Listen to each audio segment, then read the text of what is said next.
Guys, welcome back. നമ്മൾ ഒരുപാട് search ചെയ്തതിനു ശേഷം ലാസ്റ്റ് നമ്മളൊരു ഡ്രീം ബൈക്ക് നമുക്ക് കിട്ടിയിട്ടുണ്ട്. ഹീറോ ഹോണ്ട സ്പ്ലെൻഡറാണ്. ഒരു 2000 മോഡൽ സ്പ്ലെൻഡറാണ്. നമ്മൾ സ്പ്ലെൻഡർ കേസിൽ ഒരുപാട് കാലമായി നല്ലൊരു വണ്ടി കിട്ടാൻ വേണ്ടി സെർച്ച് ചെയ്യുന്നു. പല വണ്ടികളും ഉണ്ട്, അവൈലബിൾ ആണ്. പക്ഷേ വലിയ റേറ്റാണ് ഇപ്പോൾ പറയുന്നത്.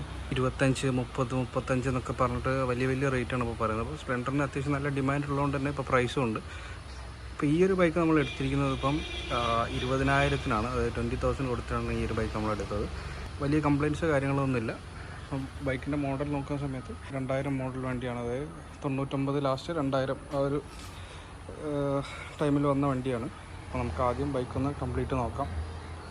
ഫ്രണ്ടിലേക്ക് നേരം ഫ്രണ്ട് ഹെഡ്ലൈറ്റിന് തുടങ്ങാം. ഹെഡ്ലൈറ്റിൻ്റെ കേസിലേക്ക് വരുന്ന സമയത്ത് ഇത് ആക്ച്വലി ഈ ഒരു മോഡലിൻ്റെ ഹെഡ്ലൈറ്റ് അല്ല. കാരണം ഈ ഒരു മോഡലിന് വരുന്നത് ഫ്ലാറ്റ് ആയിട്ടുള്ള ഗ്ലാസിൻ്റെ ഹെഡ്ലൈറ്റാണ്. ഈ ഒരു കേവ് ടൈപ്പ് അല്ല. ഇത് പിന്നീട് വന്ന സ്പ്ലെൻഡർ പ്ലസ് ആ ഒരു മോഡലിൻ്റെ ഹെഡ്ലൈറ്റാണ്.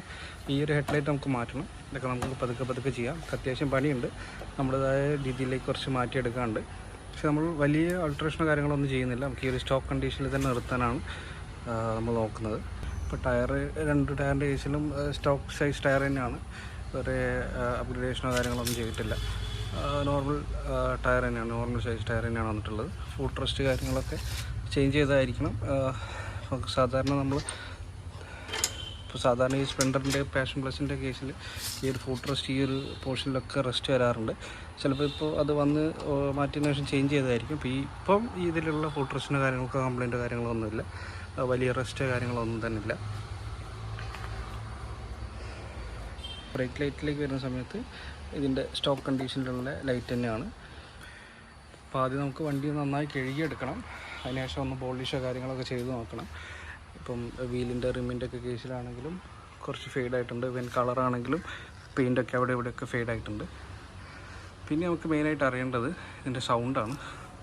സൗണ്ടിൻ്റെ കേസ് പറഞ്ഞപ്പോഴാണ്. ഇപ്പോൾ ഇതിലുള്ള സൈലൻസർ ഇതിൻ്റെ ഒറിജിനൽ സൈലൻസർ അല്ല. അതായത് സ്റ്റോക്ക് കണ്ടീഷൻ വരുന്ന സൈലൻസർ അല്ല. സൈലൻസറിൻ്റെ ബെൻഡ് പൈപ്പിന് ചെറിയൊരു പ്രോബ്ലം ഉണ്ട്. സൈലൻസർ മാറ്റിയിട്ടുണ്ട്. ഇതൊരു ആഫ്റ്റർ മാർക്കറ്റ് സൈലൻസറാണ്.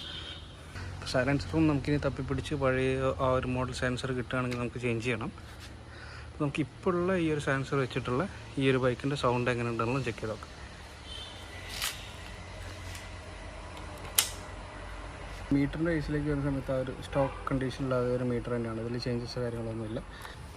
ടാങ്കിൻ്റെ ഇവിടെ ഒരു ക്യാപ്പ് വരുന്നുണ്ട്. ആ ക്യാപ്പ് പോയിട്ടുണ്ട്. അത് നമുക്ക് റീപ്ലേസ് ചെയ്യണം. പുതിയ ക്യാപ്പ് കണ്ടുപിടിച്ച് തിരഞ്ഞുപിടിച്ച് വാങ്ങിയിട്ട് വേണം മാറ്റാൻ വേണ്ടിയിട്ട്. മിററിൻ്റെ കേസിൽ സ്റ്റോക്ക് മിറർ അല്ല, ആഫ്റ്റർ മാർക്കറ്റ് മിററാണ്.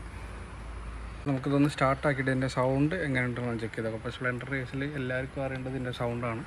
നമ്മുടെ ഈ ഒരു വണ്ടിയുടെ കേസിൽ ഇപ്പോൾ സൈലൻസർ മാറ്റിക്കൊണ്ട് തന്നെ പഴയ ആ ഒരു സൗണ്ട് കിട്ടാൻ ചാൻസ് ഇല്ല. അപ്പോൾ നമുക്ക് സൗണ്ട് എത്രത്തോളം ഉണ്ടെന്നുള്ളത് ചെക്ക് ചെയ്തേക്കാം.